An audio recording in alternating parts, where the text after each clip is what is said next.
seja o nome do Senhor. Nós cremos no poder da oração, amém? Que quando a gente ora, grandes coisas acontecem. Quantos creem dessa maneira, irmãos? Dentro de nós o Senhor renova, né? Nos ouvindo. Deus é maravilhoso, o Senhor é bom. E esse é o momento agora da gente compartilhar da palavra. Vamos fazer isso? Abra sua Bíblia no Salmo de número 46. Eu tenho certeza, em Cristo Jesus, pelo poder da sua palavra, que se a gente só lesse o Salmo 46 aqui agora, com fé, com atenção, e depois fechássemos a Bíblia e fôssemos para casa, orando, fôssemos para casa, a gente estaria daqui alimentado, amém? Há salmos que têm esse poder, né, de trazer um renovo dentro de nós. Há salmos que soam realmente como música para nós, né, e soam como uma direção de Deus, como uma promessa de Deus. E esse Salmo 46, você vai ver, esse é um desses. Um salmo que a gente já cantou tantas vezes, tantos letristas, tantos musicistas fizeram músicas em cima desse salmo. E a gente vai ler agora e orar e compartilhar um pouco dele por alguns minutos, crendo que Deus vai nos fortalecer nessa noite através dessa ministração, da ministração dessa palavra, amém? Em nome de Jesus. É por fé que recebemos, abrimos não só os nossos ouvidos, a gente abre os corações, né? Pedimos a Deus que o nosso coração seja sempre uma terra fértil, porque a semente é perfeita, ela é maravilhosa, ela produz frutos maravilhosos, que nossos corações sejam boa terra nessa noite. Vamos ler Salmo 46. Deus é o nosso refúgio e fortaleza, socorro bem presente nas tribulações. Portanto, não temeremos, ainda que a terra se transtorne e os montes se abalem no seio dos mares, ainda que as águas tumultuem e espumejem, e na sua fúria os montes se estremeçam.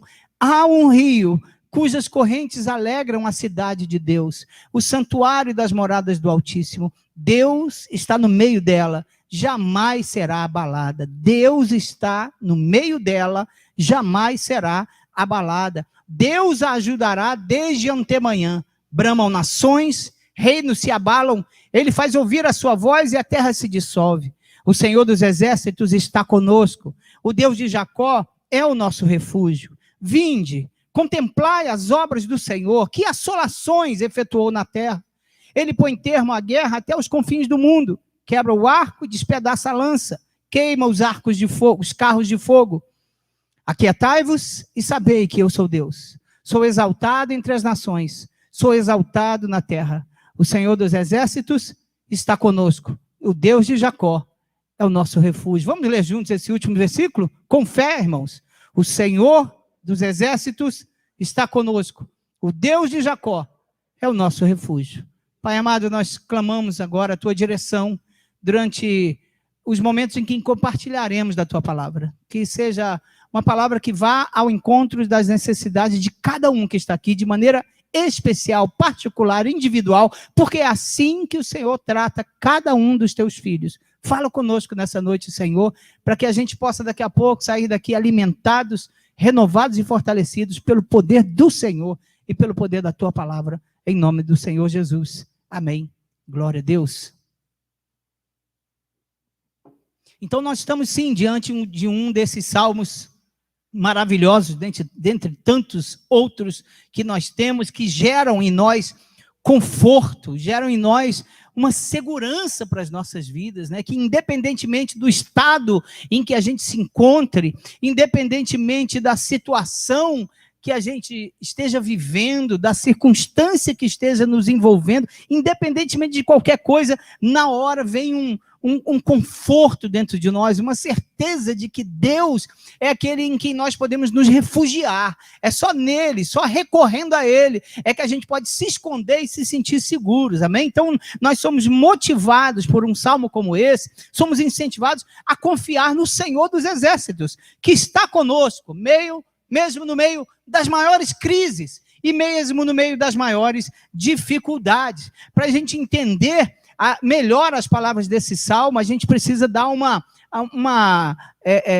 compartilhar um pouco do contexto que envolve, né? Vai trazer muito mais riqueza, tendo em vista que esse salmo é um cântico de louvor, dá para perceber uma declaração de que o Senhor peleja, houve alguma batalha aqui, que o Senhor abençoou, deu vitória ao povo, e então surge o Salmo 46, em que a ênfase é o Senhor dos exércitos está conosco, o Deus de Jacó é o nosso refúgio. O Salmo 46 foi escrito por um conjunto de salmistas que recebe geralmente o nome apenas de filhos de Corá. Eles escrevem esse salmo, que também ficou conhecido na antiguidade como Salmo de Lutero, porque foi a partir da leitura do Salmo 46 que Lutero escreveu um famoso hino dele chamado Castelo Forte. Possivelmente você deve conhecer. Se não conhece, não vai ser agora, eu não vou cantar.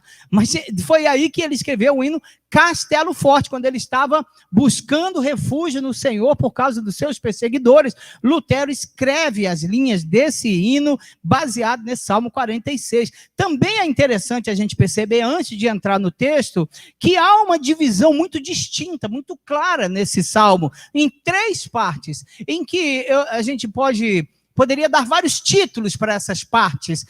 A gente analisa, estuda um pouquinho ele e vê que cada um chama essas 3 partes de uma maneira diferente. Eu escolhi uma muito propícia. Na primeira parte, a gente pode dizer que a primeira parte é Deus é, do versículo 1 até o versículo 3, que se inicia com Deus é o nosso refúgio. A segunda parte é Deus está. É o tema, é a ênfase dessa segunda parte do versículo 4 até o 7, que também se inicia com Deus é o nosso refúgio. E a terceira parte, Deus faz. E olha que interessante, você vai observar isso durante a nossa ministração, mas a primeira parte, Deus é, vai falar daquilo que Deus é. A segunda parte, Deus está, da presença de Deus, como é poderosa e muda tudo para as nossas vidas. E a terceira parte, do versículo 8 ao 11, Deus faz, que também se inicia com Deus é o nosso refúgio. O interessante também é observar, apesar de haver várias opiniões a respeito de que maneira tratar cada uma dessas partes, há uma concordância geral. O Salmo 46 é um cântico que foi escrito na época em que o exército assírio cercou Jerusalém, a ocasião em que Deus livrou Jerusalém do ataque de Senaqueribe, que você vê narrativa, você lê narrativa sobre isso em Isaías, em Reis, em Crônicas. Naqueles tempos, a Síria era a grande potência mundial.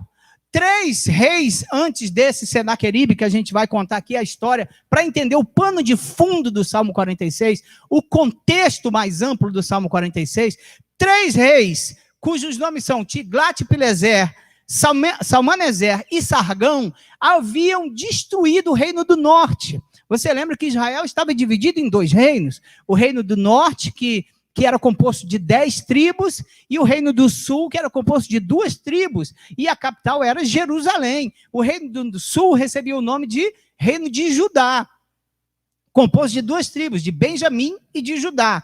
E os assírios já tinham destruído as 10, dividido, assolado, dispersado as 10 tribos, o reino do norte. A capital era Nínive, e nós estudamos isso aqui nos nossos cultos de quarta-feira, no culto de oração, quando a gente leu, né, capítulo por capítulo, Naum e Jonas. Então, quem estava aqui presente sabe exatamente do que a gente está falando, porque nós estamos falando de um povo poderoso, de um exército muito cruel, que tinha costumes de exterminar os reis inimigos de maneira muito cruel, da pior forma que você possa imaginar, em que alguém poderia ser morto, é a maneira que eles escolhiam. As armas deles eram muito poderosas, era um exército muito treinado, muito preparado, e era esse povo que dominava naquele tempo.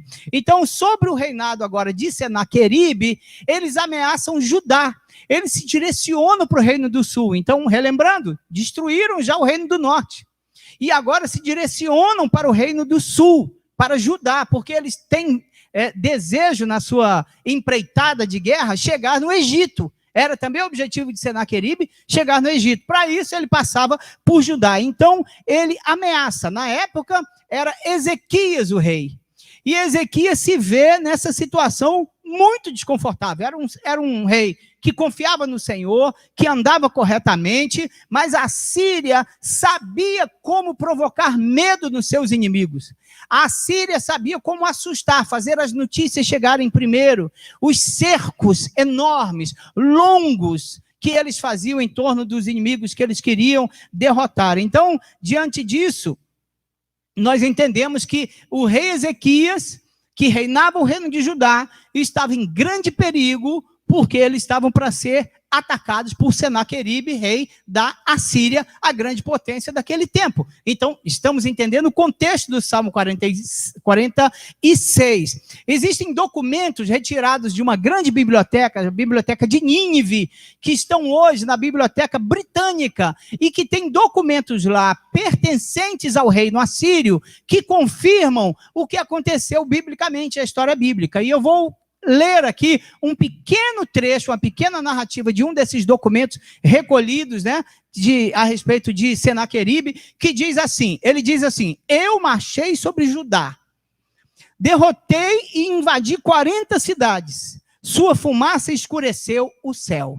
Então o que ele está dizendo aqui? Que além de já ter destruído o reino do norte, e agora está se dirigindo para o reino do sul, e o alvo principal era Jerusalém como capital, 40 cidades em volta de Jerusalém já tinham sido destruídas, queimadas. E os documentos do rei assírio dão conta de que ele dizia que a fumaça escureceu o céu por causa das cidades, das 40 cidades que foram queimadas. Então o povo dentro de Jerusalém, cercados pelos muros de Jerusalém, dentro dos muros de Jerusalém, recebe a notícia que as cidades todas já foram destruídas. Só falta chegar em Jerusalém. Só falta chegar na capital. E eu quero que você abra sua Bíblia comigo, para a gente ler um pouquinho do que está acontecendo aí, porque eu considero extremamente importante para a gente entender o Salmo 46. Então, abra Isaías 37. Isaías, capítulo 37.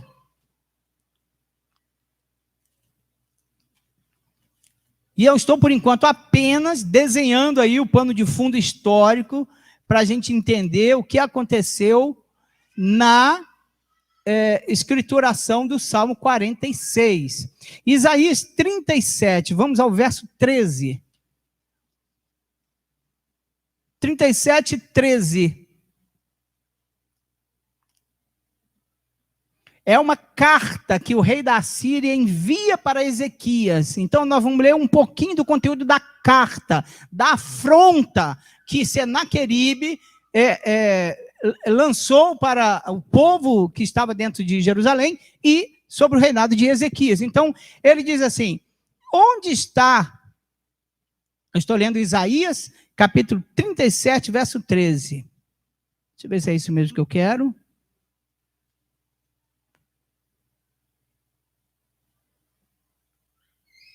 Não é esse, é verso 8, irmãos. Verso 8.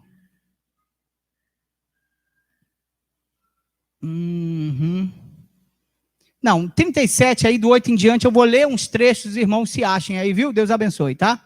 Então vamos lá. Rabsaque se pôs em pé e clamou em alta voz em judaico e disse: ouvi as palavras do grande rei, do rei da Síria. Assim diz o rei: não vos engane Ezequias, porque não vos poderá livrar, nem tampouco Ezequias vos faça confiar no Senhor, dizendo: infalivelmente nos livrará o Senhor, e esta cidade não será entregue nas mãos do rei da Síria.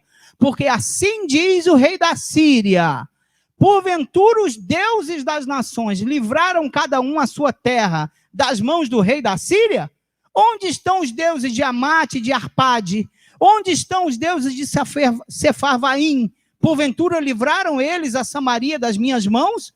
Quais são eles, dentre todos os deuses desses países, os que livraram a sua terra das minhas mãos, para que o Senhor livrasse a Jerusalém das minhas mãos? Então, depois de destruir as 40 cidades, ele se lança para cima de Jerusalém e manda uma carta dizendo: se vocês se entregarem, não vai ter matança. Mas se vocês resistirem, não vai sobrar um, porque não há Deus que possa livrar vocês das mãos do rei da Síria. Não deixa, ele está dando uma indireta para o povo, não deixa Ezequias enganar vocês, dizendo que Deus vai livrá-los, porque ele não vai. Esse era o tamanho da arrogância de Senaqueribe.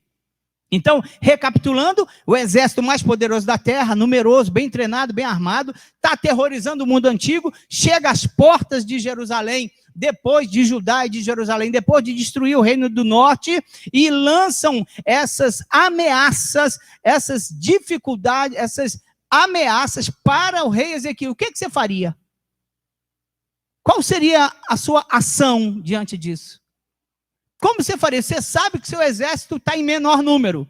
Você sabe que seu exército não tem a mesma capacidade. Você sabe que seu exército não tem as mesmas armas. Você sabe que o exército que está vindo contra você já derrotou todo mundo. Já destruiu o reino do norte, já chegou nas 40 cidades, quer pegar você para pegar o Egito depois, que era o plano dele. O que ele faz? Ezequias pega essa carta, e vamos resumir, porque não é essa a intenção, mas Ezequias pega essa carta, leva até a casa do Senhor e apresenta essa carta para Deus e diz: Deus, tu sabes o que Senaqueribe está falando.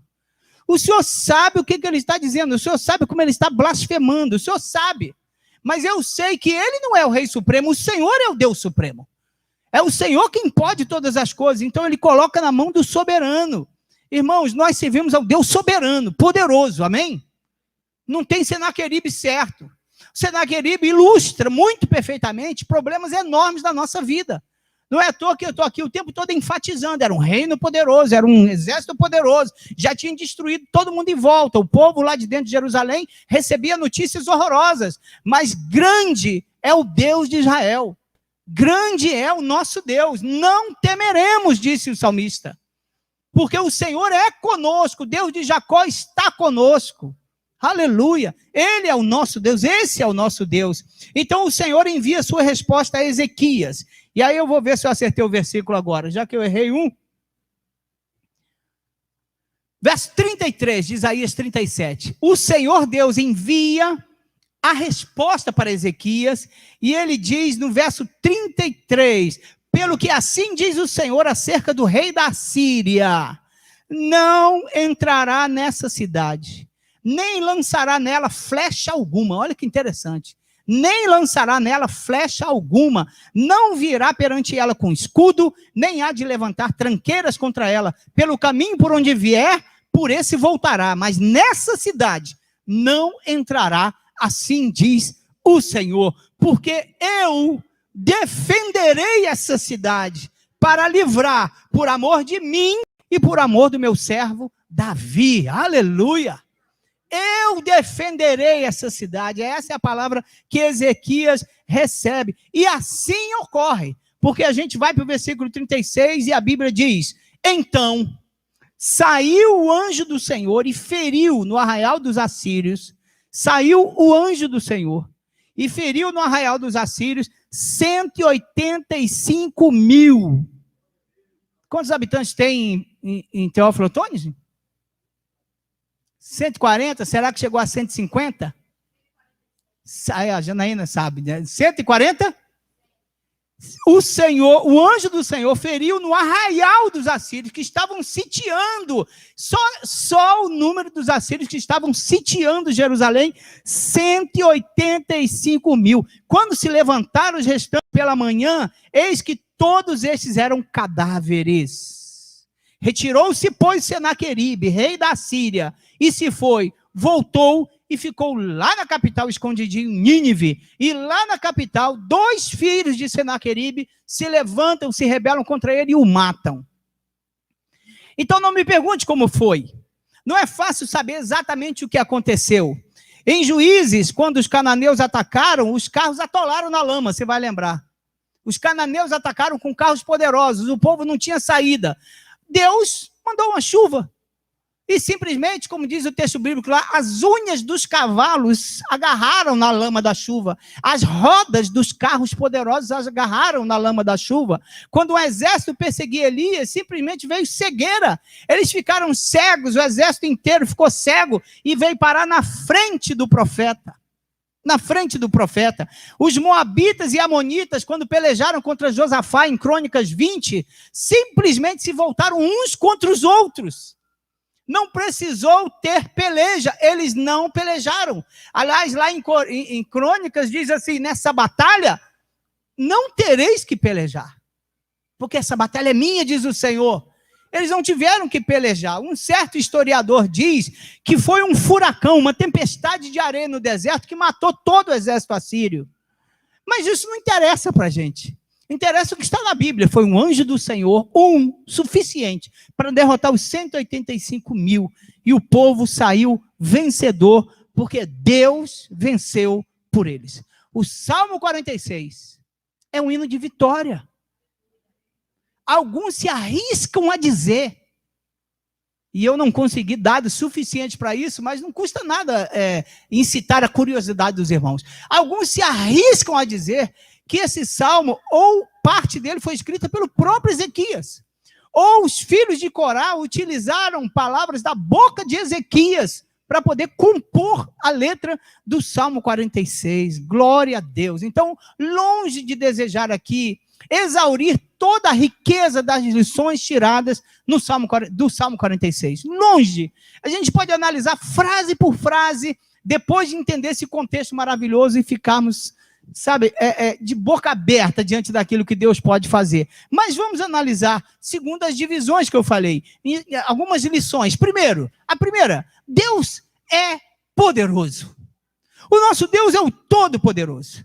E eu volto lá, Salmo 46, e vejo lá escrito assim: não temeremos, ainda que a terra se transtorne e os montes se abalem no seio dos mares. E eu me apego a essa frase aqui, essa expressão no momento: se transtorne no meio dos mares, dos montes se transtornem no meio dos mares. Irmãos, um vento forte pode derrubar uma árvore? Pode. Por maior que seja a árvore, um vento forte pode derrubar uma árvore. Mas um vento forte pode derrubar uma montanha? Não pode. Por mais forte que seja o vento, não pode. Você não consegue jamais imaginar um vento muito forte destruir o Ibituruna. Você conhece? Já esteve lá embaixo do Ibituruna? Já esteve em cima? Sabe a Pedra da Boca subindo aqui? Você imagina um vento forte destruindo a Pedra da Boca? As pedras do Caladão, quando a gente passa dirigindo ali, tenta olhar para cima, dirigindo e olhar para cima, você não consegue, porque você pode bater com o carro, você fica tonto. Você não pode imaginar um monte sendo destruído por um vento. Então é justamente isso que o salmista quer dizer. Ainda que viesse a acontecer o impossível, ainda que viesse a acontecer alguma coisa extraordinária, ainda que viesse a acontecer alguma coisa gigantescamente maior do que você, tão impossível quanto um vento derrubar uma montanha, Deus é poderoso sobre a sua vida. Ainda, por isso ele está dizendo, ainda que os montes se transtornem, ainda que o pior do pior do pior pudesse acontecer, Deus é o nosso refúgio e fortaleza. Glória a Jesus. Essa expressão denota todo o poder que Deus tem, meus irmãos, porque nós trememos às vezes diante de problemas pequenos, que no nosso interior, para o nosso momento, na nossa mente, segundo a nossa estrutura, são gigantes. Mas, por favor, olhe para Deus. Não olhe para o tamanho do seu problema. Olhe para o que está sendo narrado aqui no Salmo 46. Olhe o contexto, olha o que ele está dizendo. 185 mil foram os que foram derrotados naquela batalha contra o anjo do Senhor, mas a Bíblia ainda diz que alguns puderam se levantar de manhã, ver os cadáveres e correr para casa, dentre eles Senaqueribe. Era uma multidão sem número, era um problema muito grande. Eu quero dizer que grande é o nosso Deus, grande é o nosso Deus. Tem outra expressão que ele utiliza aí, nessa primeira parte do Salmo: ainda que as águas tumultuem e espumejem, e os montes se lancem nos mares. Ele faz uma referência aos mares. A ideia de mares para os israelitas sempre aparece como algo grandioso, fora de controle, desconhecido, aterrador, que traz medo. Os mares traziam medo, eles não habitavam tão próximo dos mares, não conviviam tanto com os mares, afinal eles não conviviam, né? Não tinha essa realidade. apenas tinham notícias. A narrativa de Lucas, que nós lemos hoje pela manhã na escola bíblica, falando sobre a quarta viagem missionária de Paulo, sensacional, e tudo que ele enfrentou ali no pequeno mar Mediterrâneo, né? Para sair de Jerusalém, passar por Chipre, Creta e chegar até Roma, já demonstra ali nas expressões do escritor Lucas todos os terrores com que eles viam e viviam o que era o mar. Então ele também está falando de grandes dificuldades. Em Atos 27, 18, 20, diz assim: no dia seguinte, sendo violentamente castigados pela tempestade, dissipou-se afinal toda a esperança de salvamento. Os irmãos da IBD vão lembrar desse texto aqui que a gente leu. Mas olha como é que eles viram. Não eram viagens fáceis. Vale ressaltar, não eram viagens tranquilas. Ainda assim, nós vemos o nosso querido apóstolo Paulo enfrentando esse mar Adriático, mar Mediterrâneo ali, tantas vezes pela pregação do evangelho. Isso é maravilhoso. Só abrindo um parêntese aqui, né? Maravilhoso. Independentemente das notícias, até de monstros marinhos que eles tinham naquele tempo, e o apóstolo Paulo enfrentava porque ele pregava o evangelho do reino de Deus. Não era por uma ganância comercial, como se deu com os demais. Ele era pela pregação do evangelho. Portanto, irmãos, é assim que eles viam os enfrentamentos do mar, como uma coisa grandiosa demais. O salmista está dizendo: ainda que as águas tumultuem e espumejem, nós podemos confiar no Senhor. O Senhor é a nossa fortaleza. Então, nessa noite, somente com essa palavra, fortaleça o seu coração. Confie num Deus que é ilimitado no seu poder, que vai muito além da nossa imaginação, da nossa mente finita, que por maior que seja o problema, maior é o nosso Deus, grande é o Senhor. Deus é o Senhor dos exércitos, está conosco, Ele é o nosso refúgio. Então fortaleça o seu coração nessa noite, independentemente de qualquer situação. O Salmo 93, nos versos 3 e 4, diz assim: os rios levantam o seu fragor, mas o Senhor nas alturas é mais poderoso que o bramido das grandes águas, do que os poderosos vagalhões do mar. Então, mesmo eles tendo a noção que o mar é uma coisa muito perigosa, aterradora, assustadora, o salmista está dizendo: mas o Senhor nas alturas é mais poderoso do que o bramido das grandes águas, dos vagalhões do mar. Então, a primeira lição aqui é que Deus é o Todo-Poderoso. Ele é o refúgio daquele que clama. Ele é a fortaleza da nossa vida. Mesmo que os montes caiam, mesmo que as águas se tornem bravias, mesmo que a pior das circunstâncias possam acontecer, nós não temeremos. Essa é a expressão do Salmo.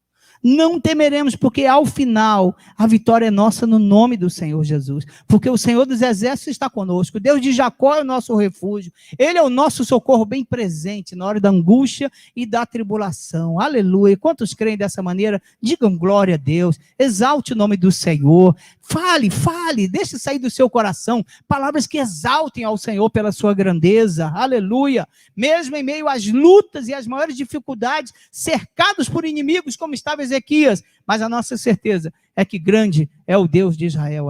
Amém? Há um louvor, fruto de lábios que confiam no Senhor aqui nessa noite. Foi isso que nós fizemos. E eu iniciei aqui essa minha participação dizendo: independentemente de qualquer coisa, aqui estamos nós louvando, adorando o nome do Senhor Jesus, porque nós confiamos nele. Amém? As situações podem não ter mudado, mas a gente continua confiando no Senhor. A segunda lição, já que a primeira foi Deus é, e Deus é todo poderoso, a segunda, Deus está. Deus está presente. É uma das maiores convicções que o crente tem. É que Deus não apenas é o todo poderoso, mas Ele está. Ele está conosco. Ele está conosco em todo o tempo. Ele entra na nossa história, Ele intervém na nossa história. Se a gente volta para o Salmo 46 para ler o versículo 4, diz assim: há um rio, e eu quero que você me acompanhe nessa leitura. Há um rio cujas correntes alegram a cidade de Deus, o santuário das moradas do Altíssimo. Deus está no meio dela, jamais será abalada. Deus a ajudará desde antemanhã. Bramonações reinam, se abalam, Ele faz ouvir a sua voz e a terra se dissolve. O Senhor dos exércitos está conosco. O Deus de Jacó é o nosso refúgio. Nós podemos perceber aqui, irmãos, a ignorância absurda de Senaqueribe. a ignorância, a arrogância de Senaqueribe. Ele cercou Jerusalém e disse: o Senhor não pode livrá-los, o Senhor não vai poder acudi-los. Mas ele mal sabia que quem estava em perigo era ele, porque ele cercou Jerusalém com Deus dentro. Era o povo de Deus que estava lá, era o próprio Deus que estava lá, e pode dizer: ninguém invade a minha cidade, eu defendo a minha cidade. Aleluia! Olha que figura maravilhosa. Deus estava lá e ele disse: eu defenderei a minha cidade. Quem pode contra o Senhor dos Exércitos? Agindo Deus, como é que é o resto? Quem impedirá? Quem impedirá? Ainda nas palavras de Paulo: se Deus é por nós, quem será contra nós? Irmão, você tem que perceber a profundidade, a beleza disso. Deus é por nós. É uma linguagem muito de crente isso aqui. Só crente para entender. Você não vai achar isso nem na aula de português. Deus é por nós. É uma coisa muito nossa. É uma intimidade que nós temos. É um entendimento. Deus é por nós. E se Deus é por nós, quem será contra nós? Deus é por nós, irmãos. Isso é tudo o que nós precisamos saber. Não é uma verdade pequena e sem efeito. É uma verdade profunda. Essa é uma afirmação poderosa. Deus é por nós, amém? Aleluia. E o verso 4 diz assim: há um rio cujas correntes alegram a cidade de Deus. Eu não sei se você sabe, mas Jerusalém não tinha rio nenhum.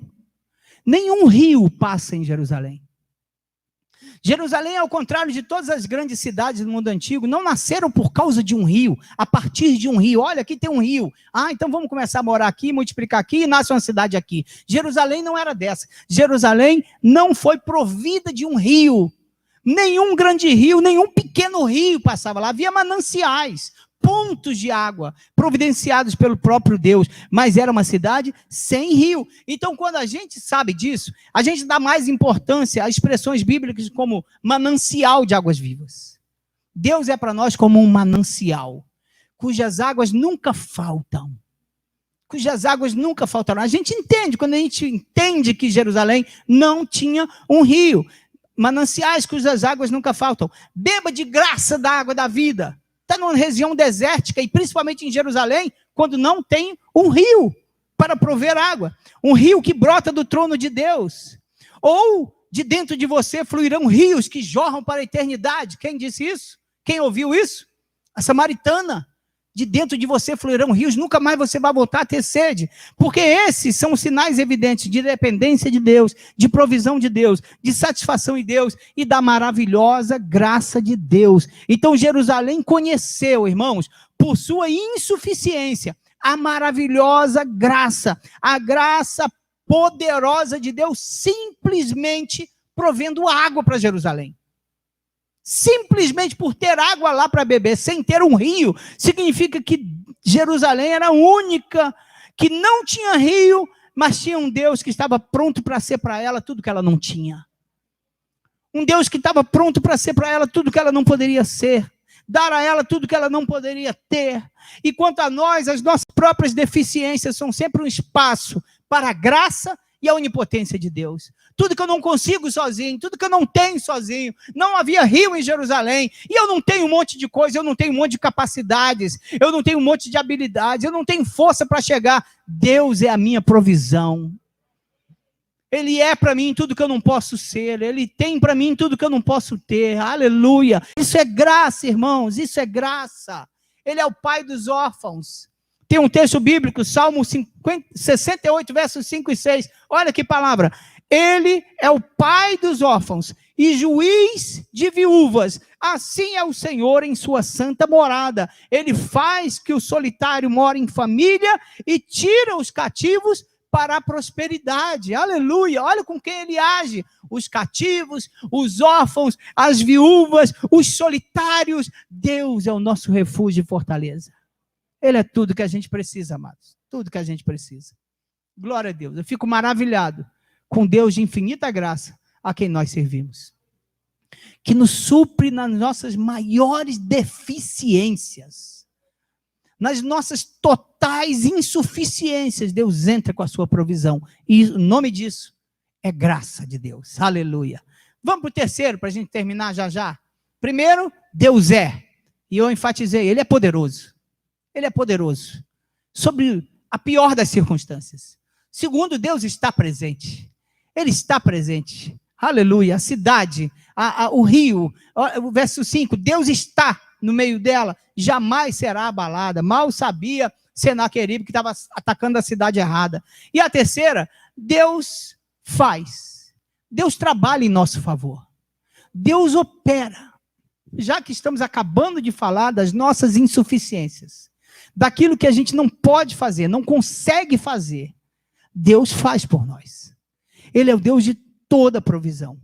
Ele opera em nosso favor para nos suprir nas nossas carências, nas nossas fragilidades, ao ser para nós aquilo que sozinhos nós não conseguimos. Ele é todo poderoso, ele está presente, ele trabalha em nosso favor. Isaías 64, verso 4 diz assim, e presta atenção, porque desde a antiguidade não se ouviu, nem com ouvido se percebeu, nem com olhos que se viu, um Deus além de ti, que trabalha por aquele que nele espera, por aquele que nele confia. Essa é uma frase, essa é uma palavra escandalosa no mundo antigo, no mundo de idólatras que serviam a falsos deuses, porque eles é que trabalhavam duramente para ver se poderiam ser aceitos pelos seus falsos deuses. Eles é que se sacrificavam arduamente para ver se recebiam algum favor dos seus deuses. Eles tinham que fazer alguma coisa e sempre era muito difícil, ao ponto de sacrificar filhos para ver se o Deus deles aprovava a plantação, a criação, dava vitória na guerra. Eles tinham que fazer alguma coisa, sempre com muita dificuldade, e vem Isaías profetizando, dizendo, nunca se viu, nunca se ouviu um Deus que trabalha por aqueles que nele esperam. Essa é uma palavra maravilhosa. E aí a gente vê no Salmo 46, o verso 8, olha aí por favor. Vinde, contemplai as obras do Senhor, que assolações efetuou na terra. Irmãos, esse é um convite para ver o que Deus operou. Alguma coisa maravilhosa aconteceu. E a gente pode imaginar, toda a cidade, todo o povo cercado, que dizem os historiadores, por 6 meses, pelo exército de Senaqueribe, liderados por Rabsaque, que era o homem forte de Senaqueribe, 6 meses ali, todos os dias, alguém devia subir nas torres que havia no muro, havia os muros para vigilância, para os atalaias ficarem em cima, todo dia devia subir, dar uma olhadinha no que estava acontecendo, e o que ele via? Um exército de homens com sangue nos olhos, sangue nas mãos, armas poderosas à espreita, esperando um momento de alguém dizer atacar. Todo dia ele subia e via a mesma coisa, o exército se avolumando, mais homens chegando, esperando a chegada também do próprio rei, que estava em Laquis, na outra cidade, guerreando em outra cidade e acabando de chegar. Todos os dias eles viram essa cena, um exército inimigo à espreita, perigosíssimo. Um dia um deles subiu e foi lá na torre, a gente imaginando isso. Quando ele olha lá para cima da torre, ele viu alguma coisa diferente. Aconteceu alguma coisa aqui. Alguma coisa mudou completamente. Ele viu o exército totalmente destruído. Ele viu um exército que estava de sangue nos olhos e sangue nas mãos, esperando o momento de atacar. Cadáveres espalhados, 185 mil derrotados. Então ele se vira para trás, imaginamos nós, e diz, vinde, contemplai as obras que o Senhor efetuou, que assolações efetuou sobre a terra. Ele está fazendo um convite para que todos pudessem ver que tremenda obra Deus fez. É como se ele dissesse, gente, vem ver, Deus fez o que a gente não poderia nunca fazer. Deus fez, Deus operou, é assim, meu irmão, é assim na nossa própria vida. Deus opera nas nossas impossibilidades. Deus cumpriu exatamente a sua palavra. Não entrou uma flecha naquela cidade. Senaqueribe, pelo caminho que veio, voltou, porque Deus estava no meio dela. Porque assim disse o Senhor dos Exércitos, assim haveria de se cumprir. É Deus que protege o seu povo. É Deus que protege a igreja. É Deus que protege a sua família.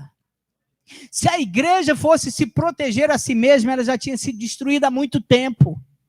Se a igreja fosse tentar sozinha resolver os seus problemas e as suas batalhas, ela já tinha sido destruída, já tinha sucumbido há muito tempo. Mas é Deus quem guerreia por nós.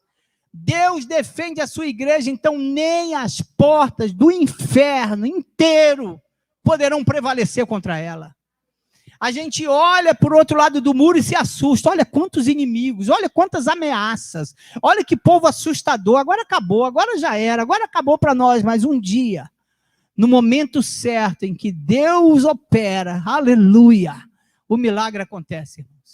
E eu quero profetizar nessa noite exatamente isso na sua vida. Eu estou profetizando, estou pregando, eu quero aplicar isso à sua vida. Por maiores que sejam os problemas, ainda que os montes se abalem, Deus é contigo. O Senhor é conosco. O Deus de Jacó é o nosso refúgio. Ele é o nosso refúgio e a nossa fortaleza. Ele é o nosso socorro bem presente nas tribulações. Não temeremos. Fortaleça o seu coração nessa noite, porque Deus é quem nos protege. Glória a Jesus. Então a gente pode concluir essa mensagem, irmãos, depois de analisarmos assim o Salmo 46. Aprendemos muito ao conhecer o contexto do Salmo 46. Aprendemos como esse Salmo revela que Deus é o Todo-Poderoso, que além de ser poderoso, é aquele que está presente, que não se ausenta, não está distante, e é aquele que intervém, aquele que entra na nossa história, porque nos trata como filhos, é Ele que nos protege. Ele conhece as nossas fraquezas, Ele sabe até que ponto podemos ir. No demais, é Ele quem cuida de nós. Então a gente pode concluir essa mensagem, esse salmo, simplesmente, e depois orar para que o Espírito Santo fale verdadeiramente ao seu coração a respeito disso, lendo versículos 9 a 11 aí do Salmo 46, e a gente vai ficar em pé logo em seguida. Ele põe termo à guerra, ele põe fim à guerra, ele acaba com a guerra. Ele que dá fim à guerra. Até os confins do mundo. Ele quebra o arco e despedaça a lança. Provavelmente foi visto lá no meio dos cadáveres do inimigo. Ele queima os carros de fogo. Verso 10. Receba no seu coração: aquietai-vos e sabei que eu sou Deus. Eu sou exaltado entre as nações. Eu sou exaltado na terra. O Senhor dos exércitos está conosco. O Deus de Jacó é o nosso refúgio. Aleluia. Quantas almas se sentem acalentadas aqui nessa noite por essa palavra?